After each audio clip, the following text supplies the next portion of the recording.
The tea had gone cold. Chamomile. No sugar. Still waiting for a sip that never came. It sat on the windowsill, next to a faded coaster and a jar of unopened jam. The wind outside pressed gently against the glass. Inside, everything stood still. I used to drink tea every afternoon at 3:15. After the bell. After the last child left the building. That was a long time ago. My name is Evelyn Monroe. 79. Widowed. Retired. For 35 years, I was the principal of Beatrice Elementary. They called me Mrs. M. Some whispered, Principal Pillow, because I never raised my voice. I wore the same ivory shawl every winter. Kept peppermints in a glass jar on my desk. Read * Charlotte's Web, aloud every Friday. Some said I was too soft. But even the loudest students listened. After retirement, I thought I'd be missed. At least for a little while. Instead, things faded. First the phone calls grew short. Then they stopped. My name disappeared from the family group chat. My photo came down from the hallway wall. Replaced by an abstract canvas I didn't recognize. One afternoon I opened my email. The shared album for my granddaughter's photos was gone. No warning. No explanation. Just gone. Later that week, they moved my things to the storage room. Said they needed the guest room for exercise equipment. I didn't ask questions. But I noticed. I noticed the silence when I entered a room. I noticed when my place at the table was filled before I sat down. I noticed when no one said my name. So I packed 2 cardigans, my shawl, and a chalkboard from my office. I left while they were out. Left the key on the sill. Beside the cold tea. No one called. No one came after me. 3 weeks later, I unlocked a door I hadn't touched in 50 years. Aunt Mabel's old sewing shop. The paint had peeled. The porch leaned to the left. But the air inside still smelled of thread and old paper. I swept the floor. Wiped the windows. Placed a single chair by the front door. Then I lit a candle. And waited. I didn't know who might come. But I knew they would be welcome. They erased me. Quietly. So I built something louder. When your name is no longer spoken, how do you write it back into the world? The first night in the house smelled like cedar and ironed linen. It reminded me of Sunday dresses and closets that never fully closed. There was no bed yet. Only a folding cot and a quilt that still held the scent of Aunt Mabel's lavender powder. The floor creaked when I crossed the room. Not in protest, but like it was saying hello. I carried in 2 boxes. One marked school. The other had no label. I opened the one with my handwriting. Inside a stack of notes from students, a pair of broken glasses and a ruler etched with hearts. At the very bottom was a folded piece of construction paper. Purple. With glitter still clinging to the edges. Mrs. M, it said. Written in blue crayon. 3 letters backward. I ran my thumb over the name. Still mine. I placed it on the mantel. No frame. Just resting. Visible. Enough. Outside the wind rattled the shutters. Inside the house felt like it was breathing with me. I lit the small oil lamp I found in the kitchen. The glass was cracked, but it held the light just fine. In the quiet I heard the radiator ticking and my own heartbeat slowing down. I sat on the cot wrapped in the quilt and let the stillness settle over my bones. It wasn't the kind of silence that accused. Not like the one back at the other house. This silence felt like a pause that would let me speak again. When I was ready, I picked up a photo wrapped in tissue paper. My 5th grade class. The one from 1989. Lily with her big glasses. Jason, who used to draw dragons on spelling tests. I smiled. Placed the photo beside the card. 2 anchors. 2 pieces of a life still worth remembering. The room was small. The house was worn. But it knew me. And I remembered it. That night I fell asleep before the kettle boiled.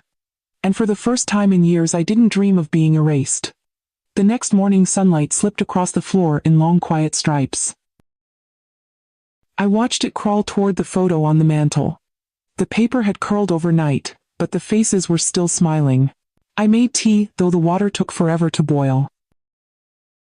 The kitchen faucet squeaked. The cupboard stuck. The window above the sink framed a sky I hadn't looked up to in years. I sat at the table with my mug. No coaster this time. Just the wood and the warmth. I opened my phone. Not to scroll. Just to see if anyone had called. They hadn't. I checked the family album again. Still gone. No photos, no names, no trace. My daughter once said, "It's just an app, Mom. Don't be dramatic." But I remember when she cried because I forgot to bring cupcakes to her class. Back then, I mattered. Now they were planning gatherings without me. Not just forgetting to invite me, but choosing not to. One day a photo popped up. All of them around a dinner table. Stephanie. Her husband. The grandkids. Even my old gravy boat was in the center of the table. But I wasn't there. Not in the photo. Not in the comments. Not in the memory. I zoomed in. In the corner of the frame, the chair I used to sit in. Empty. They hadn't cropped me out. They hadn't erased me with a swipe. They had simply moved on without needing to. I closed the phone and placed it face down. Then I walked to the small metal box I kept hidden in the bottom of my suitcase. Inside 35 years of savings. Tucked between lesson plans and staff photos. I counted it slowly. The notes crinkled like autumn leaves. Still enough. Enough to start something. Enough to reclaim a space. Not to prove a point, but to live again. With my own permission, I didn't tell them where I was. Not because I wanted revenge, but because they hadn't asked. The third day, I began with the windows. Each pane was clouded with years of dust. But the light still found its way through. I wiped them slowly. Top to bottom. Inside first then out. The wind was cool. It carried the scent of dry leaves and something sweet from down the road. I opened every window in the house. Let the air move freely. Let it carry out the weight of silence. Next I swept the porch. Aunt Mabel's broom was still hanging by the back door. Its handle was worn smooth by her hands. I didn't hum. Didn't speak. Just swept. With every stroke I felt the space return to itself. Or maybe to me. I brought out a small table. Covered it with a cloth I'd kept from my retirement luncheon. It had stains from potato, salad, and punch. But I folded it carefully just the same. I placed a single cup on it. Ceramic. Blue. Chipped on the side. It used to be part of a set. But this one was always mine. Then I found an old chalkboard. The one I used for welcome notes outside my office. I wiped it clean. Wrote 4 words. Welcome. You are not late. I leaned it gently against the front step. No nails. No sign. Just enough. Inside I rearranged 2 chairs facing each other. Between them, a small rug with frayed edges. I boiled water again. Poured 2 cups. Even though no one had arrived. I sat in one chair. Held mine carefully. Let the steam reach my face. The other cup sat untouched. But not unloved. That night, I wrote a list in my notebook. It had no title. Only names. Names of women I used to know. Names of those I hadn't met yet. Names that felt like mine. The candle flickered beside me. Its light too small to be seen from the road. But maybe small was enough. If someone were passing by tired or lost, would they see it? Would they come? If no one knocks. Is it still a home? It was a rainy afternoon when someone finally knocked. 3 short taps. Then nothing. I wasn't expecting anyone. The house had been silent for days. I paused at the sink, dried my hands on the hem of my sweater, listened. Maybe it was the wind. Maybe wishful thinking. Then again. 3 more taps. A little softer this time. I opened the door. She stood beneath a fading green umbrella. The kind you keep too long. The handle was cracked. Her coat was damp, sleeves clinging to her arms. She looked older than 50, but younger than me. Her mouth was tight, like it had been holding back for weeks. She said only one thing. Is this for people like us? I didn't ask what she meant. I simply stepped aside. She crossed the threshold without a sound. Water dripped from her shoes. She stood just inside like she wasn't sure she was allowed to stay. I walked to the kitchen, lit the kettle, brought out a second cup. No questions, just warmth and space. We sat across from each other. The rain tapped softly on the roof. The stove creaked as it cooled. She didn't speak, but she didn't look away. Her hands trembled slightly when she held the cup. She wore one glove. The other hand was bare. A simple wedding ring on her third finger. I noticed the redness around her eyes. The kind that stays even after the tears stop. She glanced at the photo on the mantel. Then at the chalkboard. Herr Eishoffnel. I used to be someone, she said. Just that. 5 words. Heavy as stone. Then silence. But not the painful kind. A shared kind. Settled. Worn in. He didn't ask for details. Didn't offer Mina. Some stories need time to arrive on their own. That night I gave her the room with the flowered curtains. It still smelled of old linen and faint rose powder. She folded her coat neatly, laid her glove across the chair, turned to me before closing the door. My name's Rowena, she said quietly. Then after a pause, my daughter doesn't call me anything anymore. I held her gaze, then nodded once. That was enough. The next morning, I slipped a note under her door. Tea at 8. No questions. Only chairs. She came. She sat. And we watched the steam rise between us. What happens when silence is shared, not suffered? Rowena didn't talk much. But she noticed things. On her second morning, she folded the dish towel the way my mother used to. Neat corners. No creases showing. She swept the porch without being asked. Used the old broom hanging by the door. Didn't say a word. Just swept. I baked cornbread that evening. Used Aunt Mabel's recipe. The one with buttermilk and no sugar. Rowena stood beside me. Silent. Then pointed to the cinnamon on the shelf. Try a pinch, she said. I used to do that. Before my kitchen was taken from me. She didn't explain what that meant. I didn't press. I added the cinnamon. Just enough. She took the spoon when I set it down. Tasted the batter with her finger.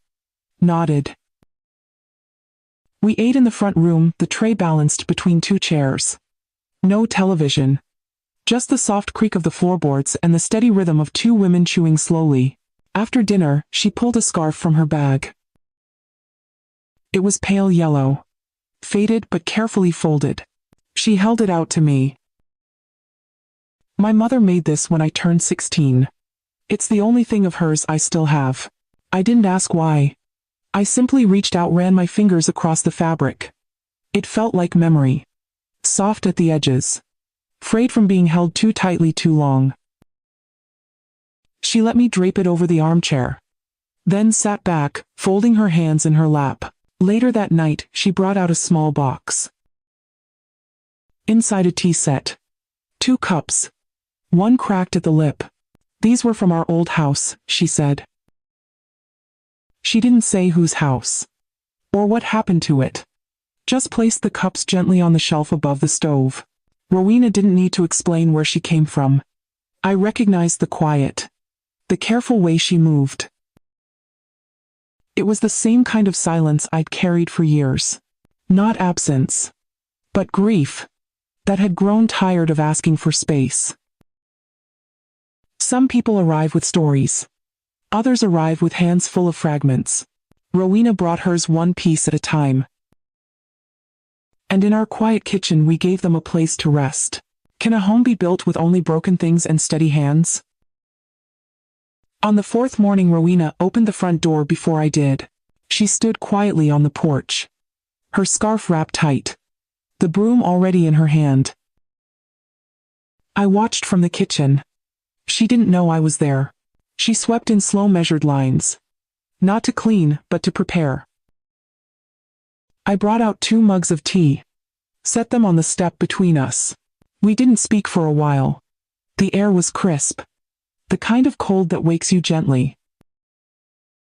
After a few sips, she looked up at the porch rail. I used to paint, she said, then traced a line with her finger on the wood. Maybe it needs color again. That afternoon, we found an old can of white paint in the shed. She painted the first coat with slow, steady strokes. I handed her water. We hummed the tune of something neither of us could name. Later that evening, I brought out the chalkboard. The one I used to hang outside my office door. I wiped it clean, set it on the front porch.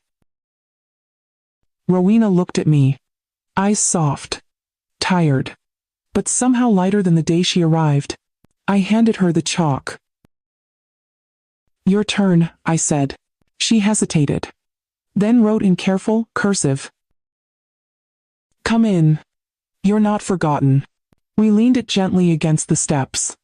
No tacks. No announcement. Just a message. Visible. For anyone passing by with a heart that still hoped. That night, we shared soup by candlelight. The radio, an old one I had rewired, played something low and crackly. A song I half remembered. She hummed along, and for the first time in years the house didn't feel like mine or hers. It felt like ours. Not because of paperwork. Not because of rules. But because we had made a place where the door stayed unlocked without fear. A place where silence wasn't proof of exile, but a kind of grace. Rowena didn't ask to stay. I didn't ask how long. Some homes aren't claimed with signatures. They're made real by presence. What if forgotten places remember you back? By the end of the second week, we were 3. Marjorie arrived with a paper suitcase and a pair of boots too big for her frame. She didn't knock. Just stood quietly at the edge of the steps. I opened the door. She didn't speak. But she looked straight at the chalkboard. Then at me. Is this real? She asked. I nodded. She exhaled like she hadn't breathed properly in months. Inside, we found a blanket for her shoulders and a bowl of lentil stew still warm on the stove. She ate slowly, barely lifting her eyes. Rowena offered her a slice of cornbread. Didn't say a word. Just placed it gently on the edge of the plate. By bedtime, Marjorie had already washed the dishes, wiped down the counter, folded her coat over the back of the chair. That's how it happened, really. No grand announcement. No plan. Just the quiet arrival of someone who needed what we had. The third morning, Rowena painted a new flower on the porch rail. A marigold. She didn't explain why. But Marjorie smiled when she saw it. Said it reminded her of her mother's garden in Mississippi.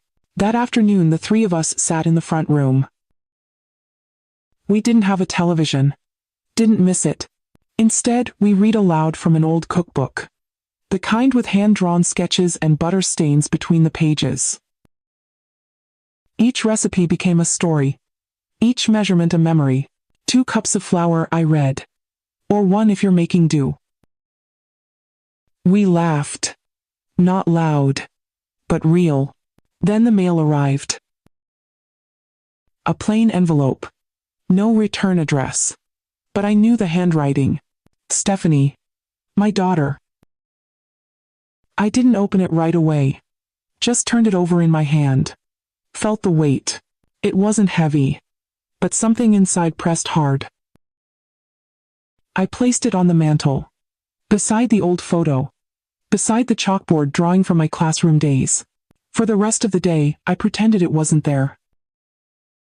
But my eyes kept finding it. Again and again.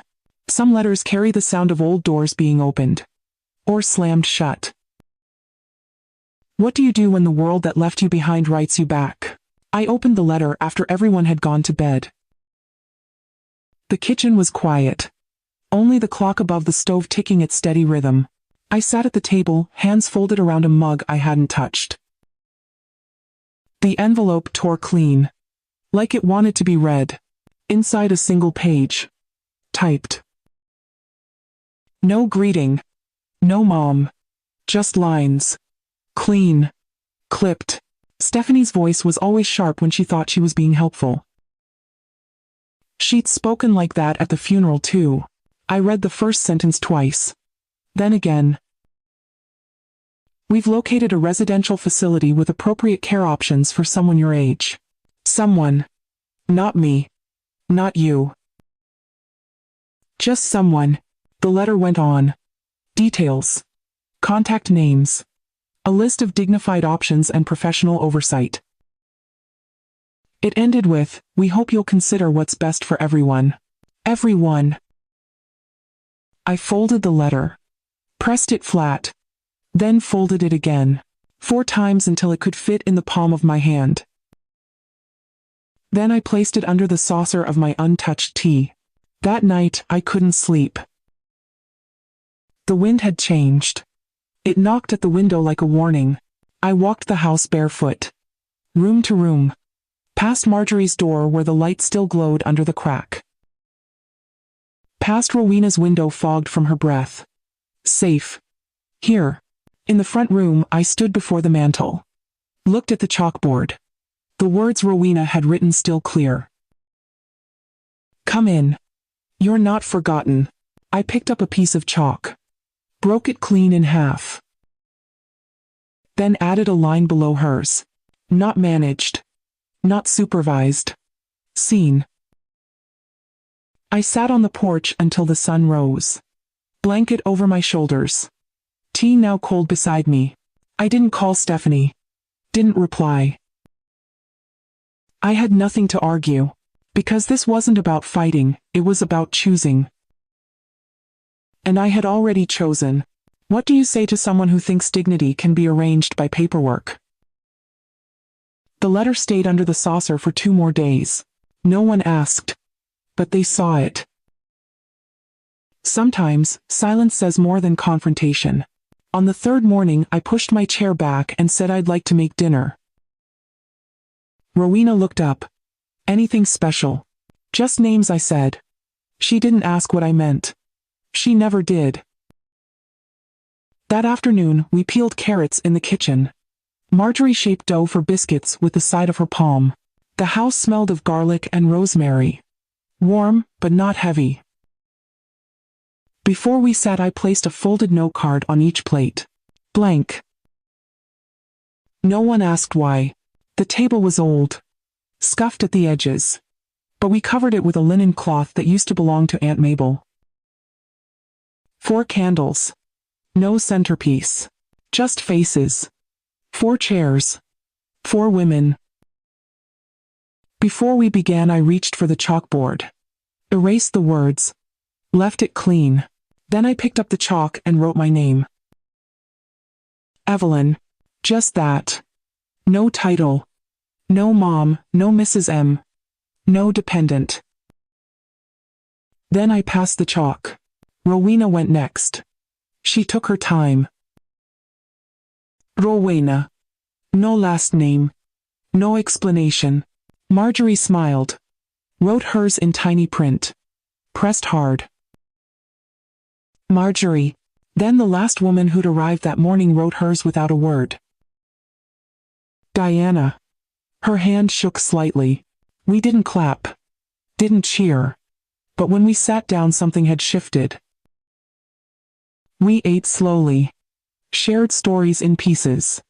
Some finished, some left open. At the end each woman took her note card and wrote her name on it. Folded it, tucked it in her pocket. A reminder. Not for others.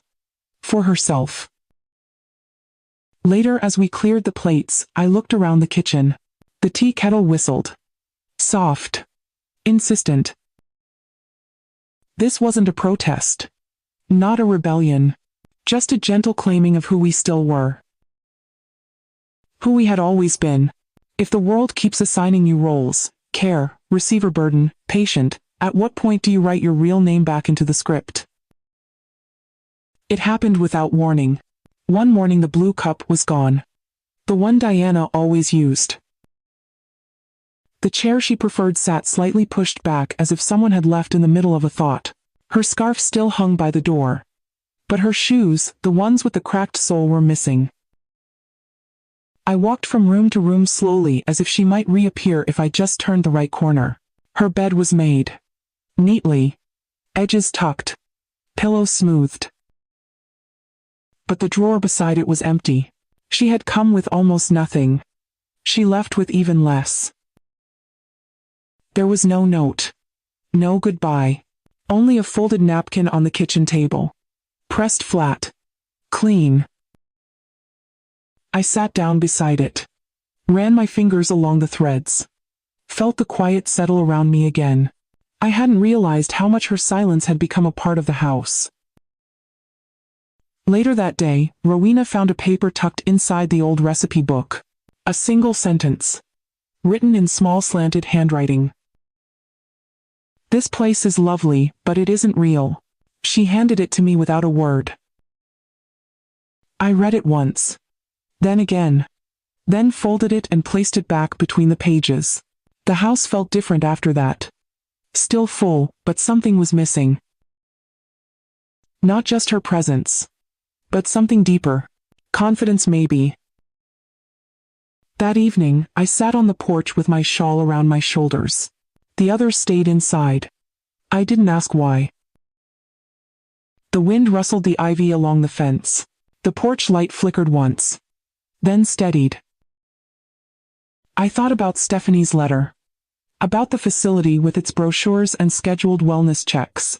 At least that place had staff. Certifications. Rules. Here we had warmth. And names written in chalk. And candles that sometimes burned too low. Was it enough? Had I built a home or just a moment? A pause before the real world pulled us back in. I wanted to believe what we had mattered. But that one sentence kept echoing. It isn't real. What if she was right? The next morning, I woke before the light. The house was still. Even the floorboards kept their quiet. I sat by the stove holding the folded sentence from Diana's hand. This place is lovely, but it isn't real. I read it again. She wasn't wrong. Not completely. We had new papers. New systems. New backup plan. Only tea. And shared silences. And the decision to be kind. I looked around the kitchen. Every item had a story. The dented kettle. The flowered curtains Rowena had stitched. Marjorie's biscuit tin still half full. None of it matched. But none of it lied. By mid-morning I went to the old chest in the back hallway. Inside a stack of photos. Some were curled at the edges, others marked with coffee rings and paper clips. I wasn't looking for anything specific. But my hand paused on one envelope. It was labeled letters from Class 5B. I hadn't read them since my last day at school. Inside, crayon drawings. Penciled thank you notes. Misspellings and too many exclamation points. Then one from Jason. The barefoot boy with the big questions. His handwriting had improved by spring that year. He wrote, "Thank you for letting us eat lunch in your office when we felt weird. You made school feel real. Like it was ours. Real. like it was ours. I read the words 3 times. Each time softer. Each time steadier. Later that day, I found Rowena planting lavender in the back garden. She didn't say anything. Just kept pressing soil around the stems. I knælkbesider her. Do you think this matters? I asked. My voice cracked a little. She looked up. Took off her gloves. Held my gaze. It matters to me, she said. Then handed me the trowel. We dug side by side until the sun dipped low. That night, I lit every candle in the house. Placed them in the windows. One by one. When Marjorie walked in, she didn't ask why. She just smiled, pulled out her knitting, and sat beside me. We didn't speak. But something returned. Not certainty. Not proof. But a quiet knowing. What we were building might not be visible on a blueprint. But it could still be real. If someone shows you their softness even just for a little while, isn't that proof you were truly there? It began with the clipboard. A man stood on the sidewalk, squinting up at the porch. He didn't knock. Didn't step onto the property. Just wrote something down, turned and walked away. Rowena saw him first. She was trimming the rose bush near the gate. Was he from the city? I asked. She shrugged. I've seen that kind of walk before. Measured. Like he's counting what doesn't belong. I nodded. Didn't say what I was thinking. The next day a white car paused at the curb. Engine running. No one got out. We kept working in the garden. But I could feel it, that hum in the chest when you're being watched. That evening, I found a pamphlet in the mailbox. Resources for aging in place. No return address. No note. Just bullet points and stock photos of smiling people in plastic armchairs. Marjorie read it aloud at dinner. Voice flat. No emotion. Emergency call systems. Fall detection. Meal delivery. She looked up. They think we can't feed ourselves. Rowena laughed. A short, tired sound. But I didn't laugh. Not that night. I remembered Stephanie's letter. The way she said what's best for everyone. Maybe she had filed something. A report. A concern. I stirred my soup slowly. Watched the onions swirl in the broth. That night I couldn't sleep. Every creak in the house sounded like footsteps. Every flicker of wind like a knock not yet made. I sat in the dark living room. The candle on the windowsill had gone out. I didn't relight it. Not right away. Was this how they took things now? Not by force, but by watching long enough that you start to doubt you're doing anything right. The next morning, the chalkboard had been smudged. Not erased. Just blurred. As if someone had touched it with a damp thumb. No one said they had. No one admitted to changing the message. But the words, they were harder to read. And I wondered for the first time, what if the home I built was only visible until someone official looked too close? The knock came at 10:07. Not early. Not polite. Firm. 3 times. I opened the door. A woman stood there. Clipboard in hand. Neutral smile. Tidy hair pulled tight behind her ears. Miss Monroe. I nodded. She didn't ask to come in, but stepped forward anyway.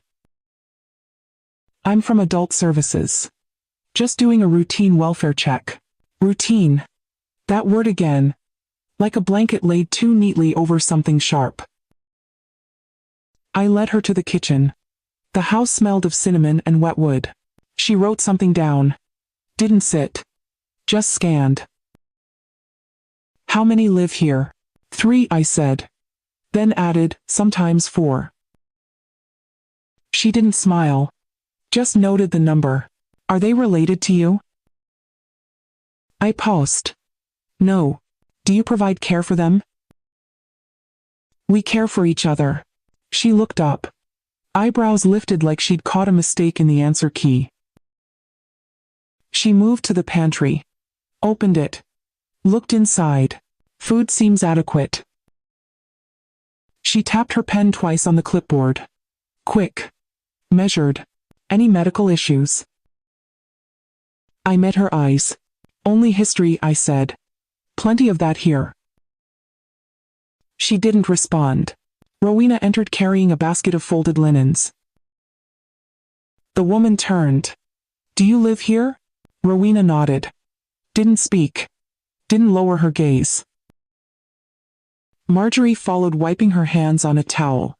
The room grew still, heavy with something unspoken. The woman wrote more notes. This seems unconventional. I smiled. Finally. So is healing, I said. She closed the folder. Just so you're aware, there's concern about non-regulated communal living. It raises flags in certain systems. I nodded. Didn't flinch. She handed me a leaflet. Should any of you require formal care, this lists appropriate facilities. I didn't take it. She placed it on the counter beside the jar of jam we had opened that morning, then turned and left. The front door clicked shut like a question that hadn't been asked out loud. We stood there. Still. Not afraid. But changed. Even quiet places can echo when someone enters with a checklist. Can peace survive once it's been inspected? That evening, we didn't speak about the woman. No retelling. No analysis. Just small sounds, the kettle whistling, the floor creaking, the wind threading through the hallway. I found the leaflet still sitting on the counter. I didn't tear it. Didn't throw it away. I folded it once, then slid it between two recipe books. Out of sight, but not erased. We ate lentil soup in near silence. The steam fogged our glasses. We let it. After dinner, Rowena set a candle in the middle of the table. Not for light. Just for stillness. Marjorie reached into the drawer and pulled out the old chalk. The one worn down to the size of her thumb. She looked at me. Then at the chalkboard. Without a word, she wrote. We are not temporary. The chalk squeaked slightly as she underlined it. Then Rowena stepped forward. We are not cases. Then Diana, who had returned earlier that afternoon without fanfare, just a knock and a small suitcase, added her line. We don't owe explanation to strangers. I was the last to write. I held the chalk for a while. Felt its weight. Its fragility. Then wrote. We live here. And that is enough. No rules. No signature. Just declarations. From women who had been documented too many times without being understood. We left the chalkboard outside, propped near the porch. The night air was cold, but the words held steady. Later I sat in the back room with the old photo albums. Not to remember, but to decide what was worth carrying forward. Not everything had to survive. But something should. A name. A feeling. A room where no one is watched like they're a mistake. The next morning, I made a list. Not chores. Not menus. A different kind of list. What we were. What we refused to be. What we would build quietly together. Because if they came again, they wouldn't find us unsure. We'd be ready, not to fight but to be clear. How do you protect something soft? Without turning it hard.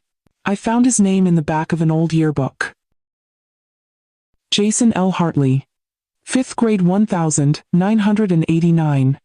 Messy hair. Always sketching dragons on the margins of spelling tests. He once said he wanted to become a magician. Turns out he became a lawyer. His firm had a modest website. No photos.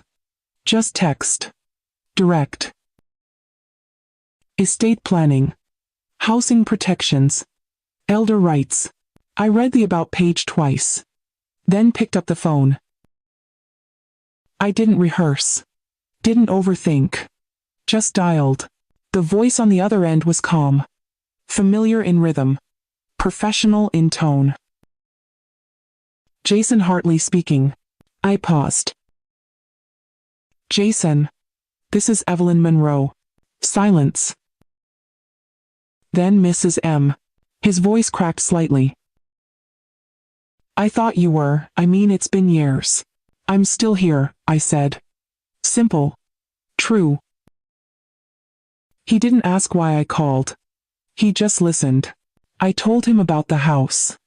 The women. The knock at the door. The clipboard. I didn't embellish. Didn't dramatize. Just gave him the bones. He breathed slowly on the other end. Then said, let me come by.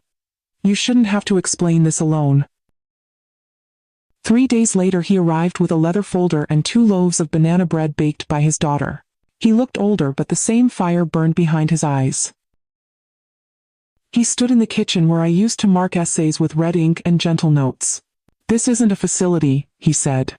It's a home. And homes can be protected. A reviewed papers. Asked gentle questions.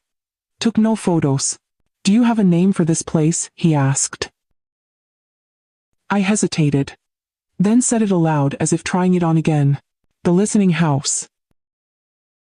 He smiled. That helps. We sat on the porch until the light grew long.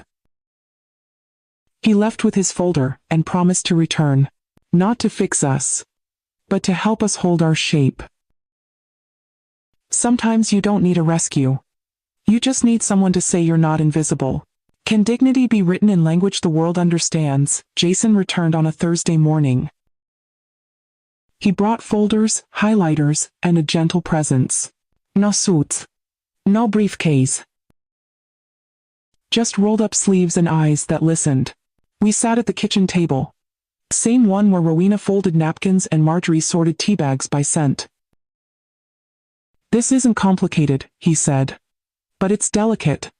Because what you've built wasn't built to prove anything. He showed us a form. Then paused.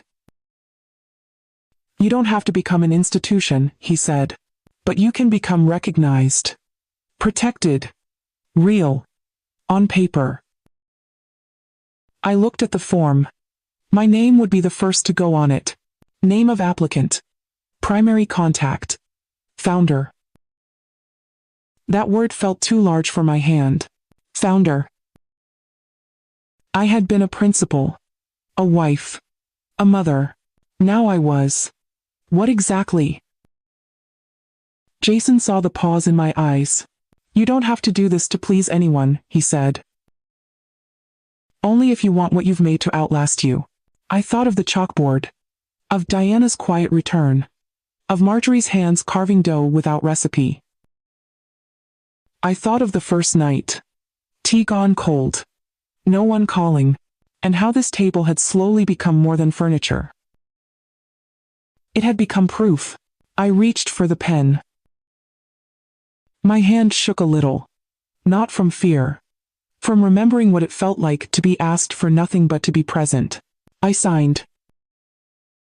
Evelyn Monroe. Underneath I added the house name. Softly. The listening house. Jason nodded. Now it has bones, he said. Not just breath. He made copies. Filed things properly. Promised to follow up. Rowena brought him tea in the chipped blue cup. He held it gently. This house, he said, feels like something the world forgot to legalize. We laughed. Not because it was funny, but because it was true. After he left, I sat alone for a while. Watched the sunlight shift across the rug. The name was written now. My name. Visible.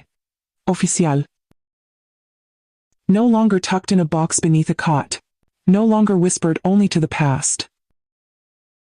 Can reclaiming your name be a kind of resistance? That Sunday we cleared the table. Not for dinner, but for something older. And somehow newer. Paper. Pens. No computers. We sat in a circle. No one at the head. Jason had suggested we create a charter. A simple document. To say this is who we are, this is how we live. Not for approval. Not for permission. Just so we could see it ourselves. Rowena wrote first. We eat together when we can. No one eats alone on purpose. She passed the pen. Marjorie added. You can speak. Or not speak. But if you cry, someone will sit with you. Diana took her time. We are not case files. We don't get processed. We rest. We rebuild. We decide when. I held the pen last. It felt heavier than any I'd held in 30 years. I wrote. We remember. And when memory hurts, we hold each other steady. No signatures. No formatting. Just lines. Like heartbeat marks on paper. We taped the page to the pantry door. Next to the grocery list. Next to the recipe for banana bread with cinnamon. That night, I lit a candle and placed it in the front window. Same window I'd looked out of on my first night here. Back when silence felt like exile. Now it felt like arrival. The next morning, Jason sent an email. The city wanted to review our case. They had questions about zoning. About group residency. About safety.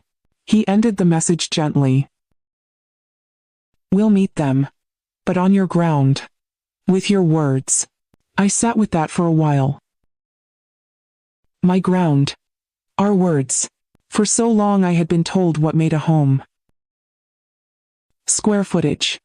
Smoke alarms. Tax code. Now I had a page taped to a pantry door that held more truth than any blueprint I'd ever seen. If the world arrives with regulations and pens, will it hear what we wrote in our own ink? They came on a Wednesday morning. 2 men. 1 woman. Clipboards again. Badges this time. Not aggressive. But practiced. Like they'd done this before. They parked across the street. Saturday in the car, for nearly 10 minutes before stepping out. Jason was already there. He stood by the gate folder tucked under one arm. I watched from the kitchen. Hands wrapped around a mug that had gone cold. Marjorie stood beside me. Do we open the door? I nodded. Yes. But we open it our way. We didn't dress up. Didn't decorate it. But Rowena lit the candle in the window. The one we always lit when someone came home. I wiped down the chalkboard. Wrote 2 words. Come in. That was all. When they knocked, I answered. Softly. Clearly. Good morning, I said. They introduced themselves. Departments. Titles. They asked if they could enter. I stepped aside. They walked in with shoes too clean and eyes too quick. Jason shook hands. Explained our status. Our charter. Our use of space.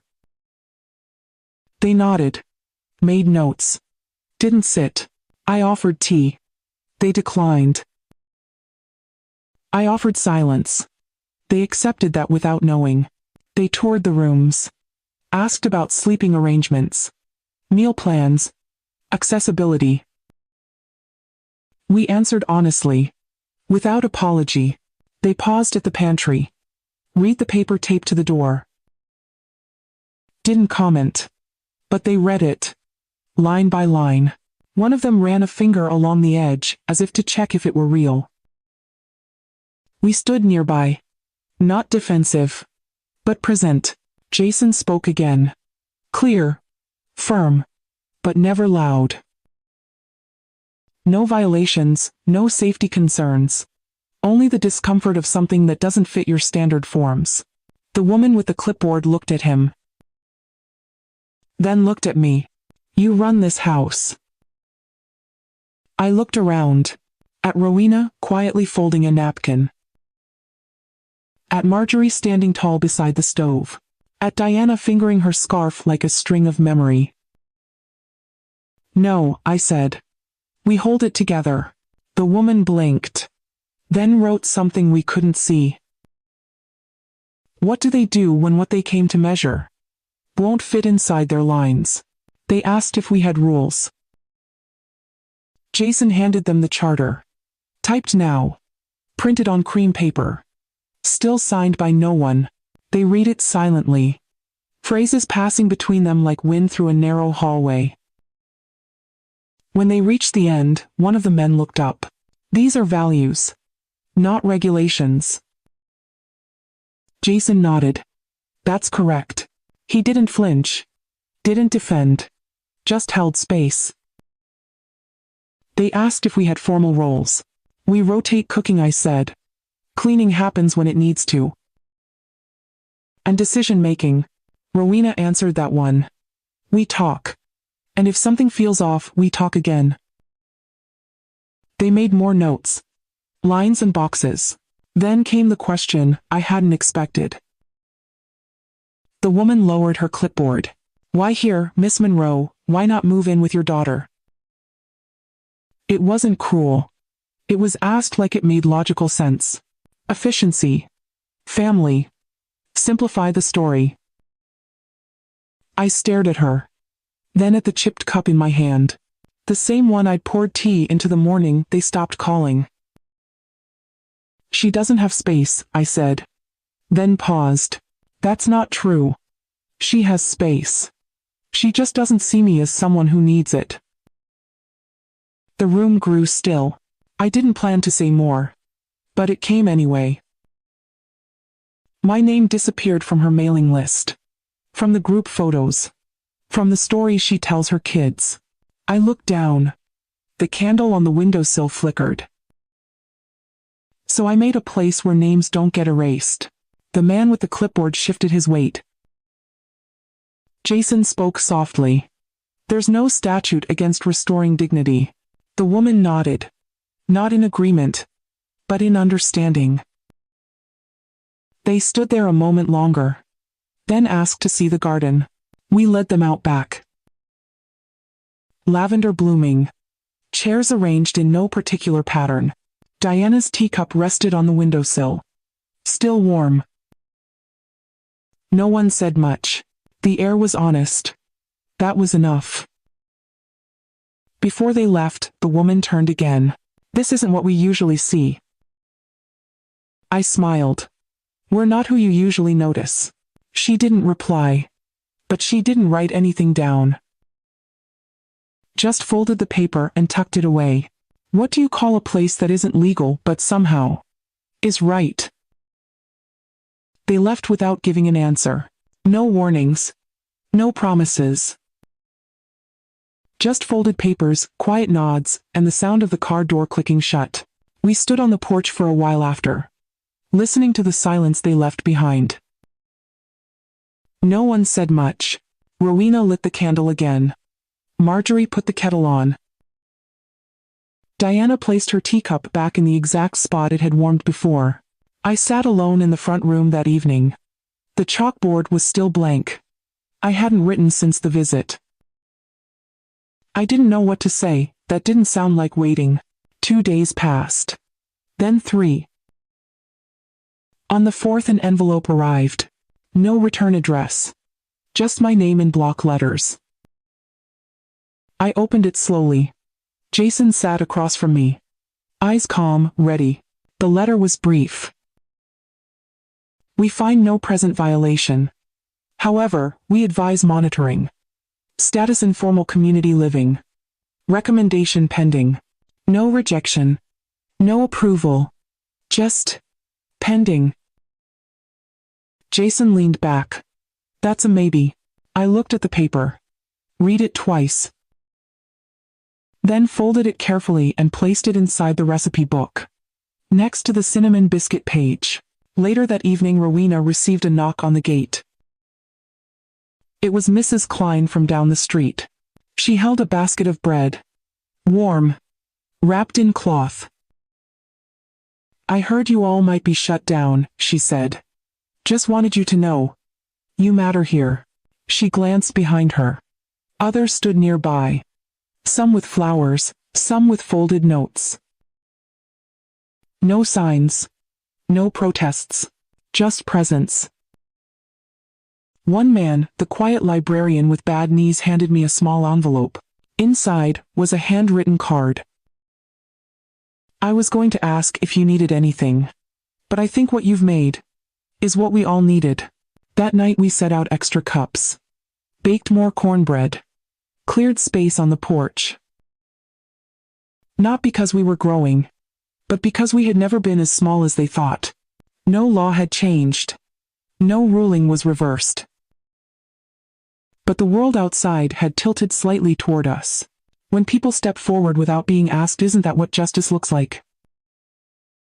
The lavender bloomed later than usual that year. Soft, silver purple, like quiet confidence. Rowena said it was a good sign. That things planted late still knew how to arrive. Inside the house moved at its own rhythm. Diana now handled the pantry. Marjorie taught a girl from down the street how to fold napkins into roses. We never hung a sign. But people always found us. And I felt something loosening in my chest. Not sadness. Something else. A readiness. One morning, I sat at the kitchen table and laid out 4 envelopes. Each one had a name. Each one held a letter, a list, and a key. Not to a room, but to a way of living that no longer needed me to hold it in place. I placed Rowena's on her pillow. Marjorie's on the windowsill next to her jar of lemon drops. Diana's in her favorite mug. The last one I held longer. It had Stephanie's name. Still shaky to write. Still too big for a small envelope. Inside a simple note. The door is still open. You don't have to knock. But if you come, sit down, say nothing. Let the warmth speak first. I didn't mail it. Just tucked it into the recipe book. Next to the page for buttermilk biscuits. That afternoon Jason stopped by. He looked tired but peaceful. He held the new folder. Sturdier. Embossed. You're official now, he said. The listening house has legal standing. I smiled. Not because it made us safer, but because it meant no one could erase us quietly again. He asked if I had plans for the holidays. I said I'm thinking of making room for stillness this year. He understood. Before he left, he placed a hand on the back of my chair. Some people build legacies with monuments. You did it with a kitchen. That evening, I folded the quilt at the foot of my bed. The one stitched from old school uniforms. Each patch carried a name. Each seam a silence that had finally found a voice. The house didn't need me to survive anymore. But it still held my shape in the soft places. The next morning, I wrote one final message on the chalkboard. Not an instruction. Not a goodbye. Just this. If you've been made invisible, come sit. We still see you. Then I brewed tea. Opened the curtains. And let the morning air in. The porch creaked as the wind passed through. Inside the soup simmered. Slow. Steady. We didn't speak much that day. But nothing felt unsaid. Marjorie placed a fresh cloth on the table. Diana tucked lavender into a vase. Rowena lit the window candle, without needing to be asked. I stayed near the hallway, watching them move like parts of an old rhythm that no longer needed a conductor. Later that evening, a girl stood at the gate. Maybe 20. Hair tucked into a knit cap. No suitcase, no story. Just eyes that held more question than anger. I opened the door. She didn't ask for a room. She asked, "Is this real?" I smiled. "Sit for a while. Let it tell you itself." She stepped in, took her shoes off without being told, curled up near the fire, accepted the tea like it had always been waiting for her. We didn't need her name that night. We just needed her to know we weren't temporary.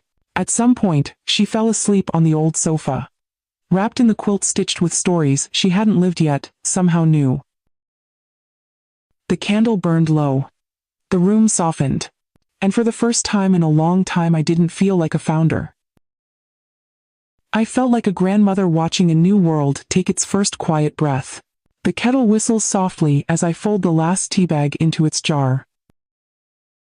I've come to learn dignity is not something we fight for, it's something we quietly remember even when the world forgets us. What has helped you feel visible even in the quietest seasons of your life? We'd be honored to hear your story below. You are not alone. And your voice still matters. Subscribe to Grandma Radio, where healing lives in every shared silence.